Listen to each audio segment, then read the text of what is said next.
Si hace apenas 10 años alguien hubiera dicho que buena parte de América Latina comenzaría a elegir gobiernos con discursos mucho más conservadores, críticos del Estado y enfrentados a la izquierda tradicional, probablemente no lo habían creído. Durante décadas, la región estuvo marcada por una fuerte presencia de gobiernos de izquierda o centroizquierda que prometían reducir la desigualdad, ampliar los programas sociales y aumentar la participación del Estado en la economía. Sin embargo, el panorama político parece estar cambiando. En distintos países han surgido líderes con discursos completamente diferentes, prometiendo mano dura contra la delincuencia, reducción del gasto público, menos impuestos, más libertad económica y un enfrentamiento directo contra lo que llaman la vieja clase política. ¿Por qué la maldita casta política? Chorra, parasitaria e inútil. Hoy, nombres como Javier Milei en Argentina o Nayib Bukele en El Salvador dominan las conversaciones políticas dentro y fuera del continente. En otros países, figuras de derecha o de centro derecha han comenzado a ganar fuerza en las encuestas, a conquistar gobiernos regionales o a convertirse en las principales alternativas frente a los partidos tradicionales. Esto ha llevado a muchos analistas a preguntarse si América Latina está viviendo un verdadero giro político o simplemente se trata de una reacción temporal ante las crisis económicas y sociales que atraviesa la región. Pocas elecciones sorprendieron tanto al mundo como la victoria de Javier Milei en Argentina. Durante años, el país alternó entre gobiernos peronistas y otras fuerzas tradicionales, mientras enfrentaban una inflación cada vez más alta, una moneda debilitada, un aumento de la pobreza y una profunda pérdida de confianza en la clase política. En ese contexto, apareció Milei, un economista con un estilo completamente distinto al de los políticos convencionales. Su discurso frontal, sus críticas al Estado, sus propuestas de reducir el tamaño del gobierno y su defensa del libre mercado lograron conectar con millones de argentinos cansados de escuchar las mismas propuestas.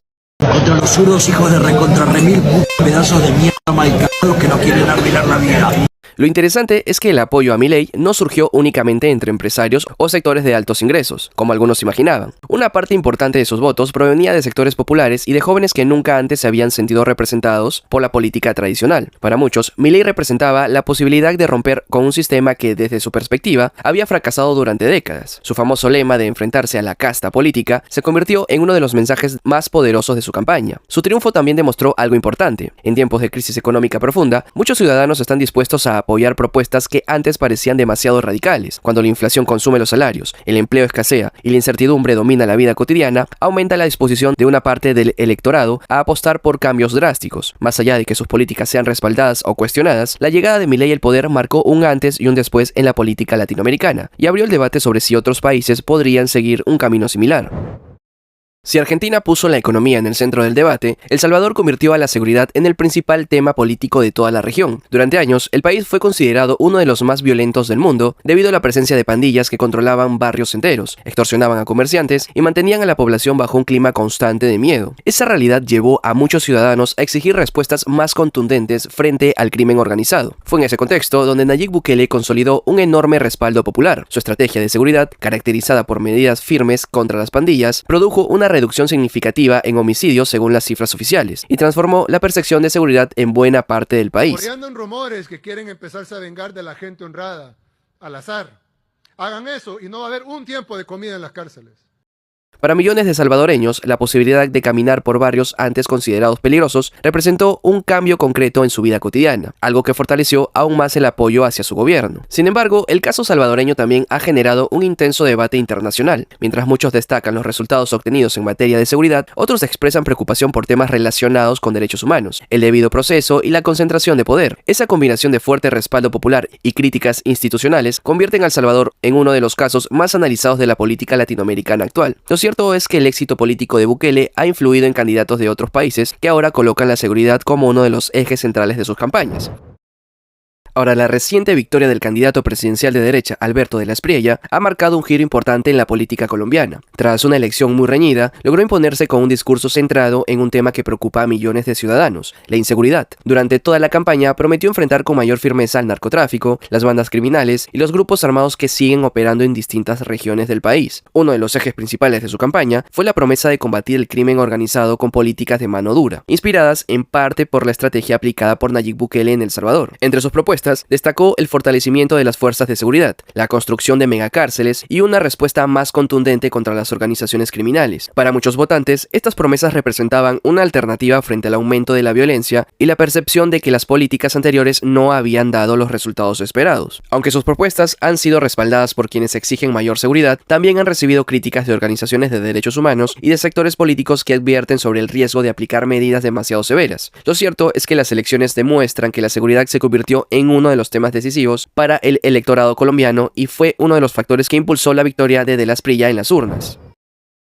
La reciente victoria de Keiko Fujimori en las elecciones presidenciales de Perú confirma una tendencia que comienza a repetirse en varios países de América Latina. Tras una de las elecciones más reñidas en la historia del país, Fujimori logró imponerse con un mensaje enfocado en recuperar el orden, enfrentar la delincuencia y combatir con mayor firmeza el crimen organizado, temas que dominaron en el debate durante toda la campaña. Al igual que ocurrió recientemente en Colombia con la victoria de Alberto de Las Prilla, el discurso de mano dura tuvo un papel importante en la campaña de Fujimori. La candidata prometió fortalecer a la policía, endurecer las penas contra las organizaciones criminales y recuperar el control de las zonas afectadas por la extorsión, el narcotráfico y la minería ilegal. En un contexto donde la inseguridad se convirtió en una de las principales preocupaciones de los peruanos, estas propuestas encontraron un amplio respaldo entre una parte importante del electorado. Analistas señalan que la creciente preocupación por el crimen fue uno de los factores que impulsó el giro hacia candidatos conservadores en la región. Aunque sus propuestas han sido recibidas con entusiasmo por quienes exigen medidas más severas contra la delincuencia, también ha despertado críticas en sectores que advierten sobre la importancia de proteger las instituciones democráticas y los derechos fundamentales.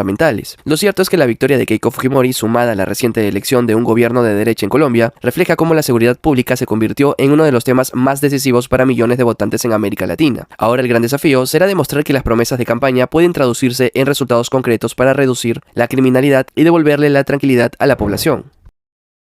Ahora, ¿por qué está ocurriendo este fenómeno? Quizá la explicación más importante sea el desgaste de los gobiernos tradicionales, independientemente de su orientación ideológica. En muchos países, los ciudadanos sienten que los problemas cotidianos como la inseguridad, la inflación, el desempleo o la corrupción no han encontrado soluciones satisfactorias. Cuando las expectativas no se cumplen, es habitual que parte del electorado busque opciones distintas a las que ya han gobernado recientemente. Otro factor clave es la seguridad. En países donde la delincuencia y el crimen organizado afectan la vida diaria, muchos votantes valoran propuestas que prometen respuestas más firmes. Para una parte del electorado, recuperar el control del espacio público se convierte en una prioridad incluso por encima de otros temas. Al mismo tiempo, quienes critican esas políticas suelen advertir sobre la necesidad de proteger el Estado de Derecho y las garantías fundamentales. Ese equilibrio entre seguridad y libertades es uno de los grandes debates actuales en la región. La economía también desempeña un papel decisivo. Después de años marcados por inflación, bajo crecimiento, aumento de costo de vida y dificultades laborales en varios países, muchos ciudadanos muestran interés por propuestas que prometen incentivar la inversión privada, reducir regulaciones o modificar el papel del Estado en la economía. No existe consenso sobre cuál es la mejor estrategia, pero sí es evidente que las preocupaciones económicas influyen de manera importante en el comportamiento electoral. Finalmente, las redes sociales han cambiado por completo la forma de hacer política. Hoy un candidato puede comunicarse directamente con millones de personas sin depender exclusivamente de los medios tradicionales. Esto ha permitido el crecimiento de liderazgos con estilos más confrontativos, mensajes directos y campañas digitales muy efectivas. En un contexto de desconfianza hacia las instituciones, esa comunicación directa puede resultar especialmente atractiva para muchos votantes.